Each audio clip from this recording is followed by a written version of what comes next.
U.S. Senator is Trey Grayson.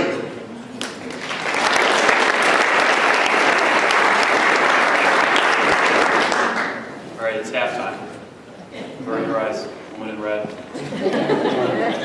I'm going to do a score update. Okay. You ready? No, you good? Okay. All right. Halftime.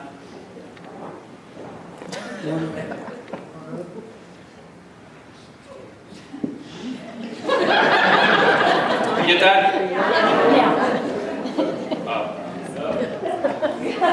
Cover your ears.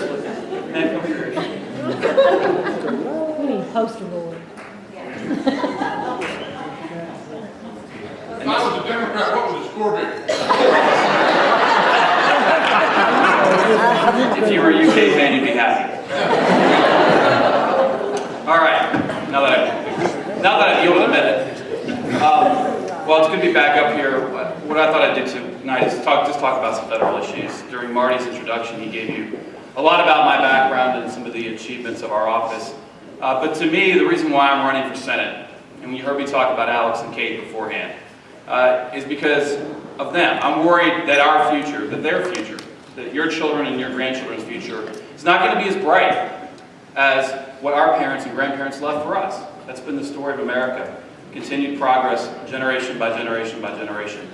But I'm confident, though, that we have the courage in this country to make the tough decisions that we have to make to get this country moving in the right direction.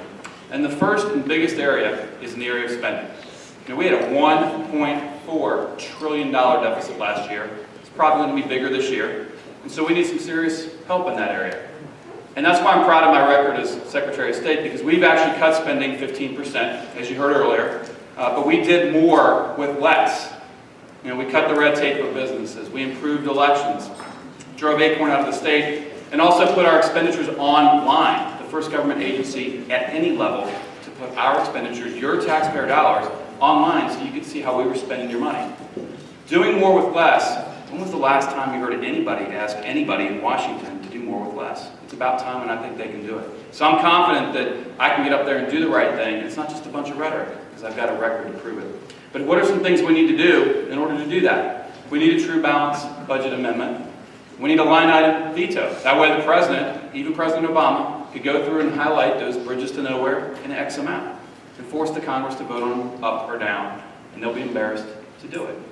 We need a real spending freeze, not the fake spending freeze proposed by the president, a real one that starts before the stimulus, at the pre-stimulus levels, and at non-defense discretionary spending, index it for no more than inflation after a couple of years. We have to learn to live within our means. We can't have any more TARPs. I was very proud of Senator Bunning for his vote against the bailout and against TARP. And as that money comes back, it ought to be used to reduce the deficit. It shouldn't be used to give out again. And we have to rid ourselves of private ownership of the economy, period.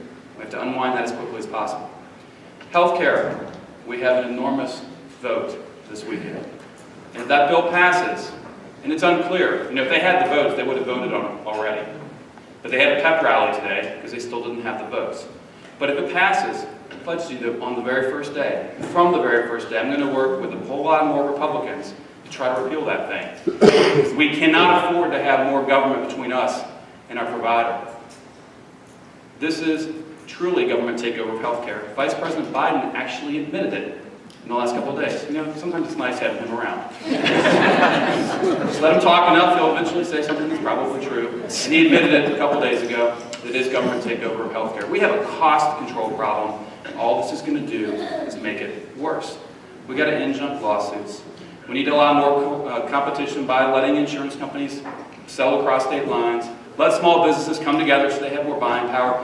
These solutions, which frankly are bipartisan and we can get agreement on, that's a good start to getting costs under control. And then we can start to have a serious discussion about how to do more. But we got to start small, and we can't just create a new entitlement by cutting Medicare, because that's all we're doing. All we've done is create another unsustainable entitlement, which is what we cannot afford. I want to say the balance of my comments for national security, so if you're interested in other issues, I encourage you to go to my webpage, www.treygrayson.com. Energy is another big issue for Kentucky, education and everything else. So go to our webpage, check out the issues. But at the end, my last minutes, I want to talk about national security. But before I do so, could all the veterans, and if we have any active duty military members, please stand up so we can thank you for your service.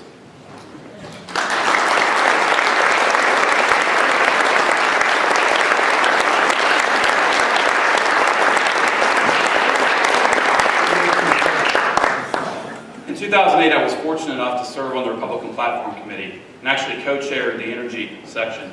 So I'm pretty familiar with the platform. And in this particular race, we're running an issues-based campaign. We're talking about issues.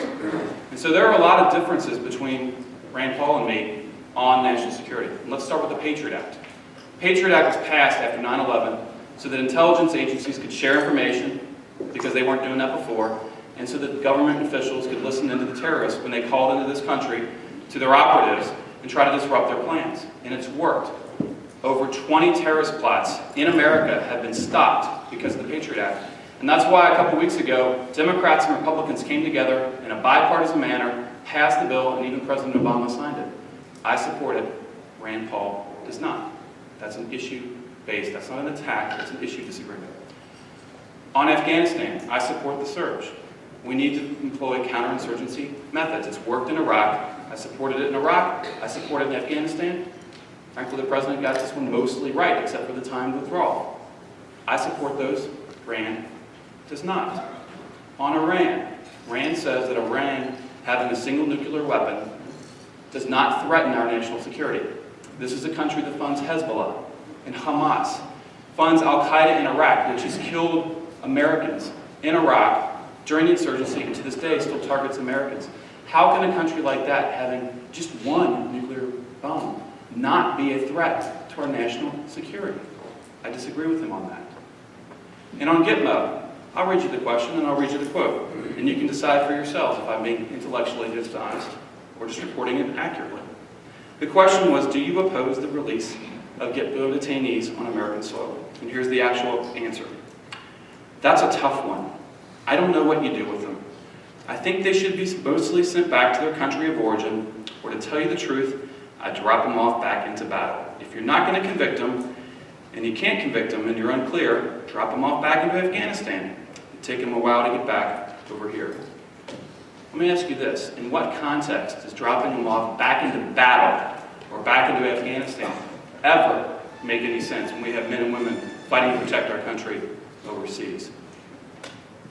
There's some differences in this race. There's some serious differences in this race, and I'm proud of this. Now, I'd like to have some debates, but Rand has backed out of the last two debates that we both agreed to participate in. So I don't know if we're going to have that chance or not, but we're going to continue to talk about issues. And just like in 1976, when Ronald Reagan ran against a sitting Republican president, Gerald Ford, and had some issue disagreements, this is the father of the 11th commandment. Thou shalt not speak ill of a fellow Republican. What he meant was, don't talk and make stuff up about their private lives, but it's okay to disagree on principles. In this race, the distinction is clear. Who the real conservative is, who's the one who's most fitting with the Republican Party platform. If you're like me, as somebody who's in Kentucky and cares about this state, this Commonwealth, I ask for your support. We're running a campaign all about Kentucky, in Kentucky, and for Kentucky. Over 80% of my support, my contributions are from Kentuckians, just like you. Over 75% of his support comes from outside Kentucky, from folks in California and New York. They're funding his campaign to try to take over this Senate seat and putting it in risk in the fall. He says he's going to vote for people in California and New York, and that's why they want to support his campaign. And that's why he started it in New York City. He started mine in Kentucky and did a flyer when he came to many of these communities all across the state. So if you think we need a little bit more Kentucky in Washington, D.C., a little bit less Washington, D.C. and Kentucky, I stand before you and humbly ask for your support on May 18th. Thanks, and God bless you.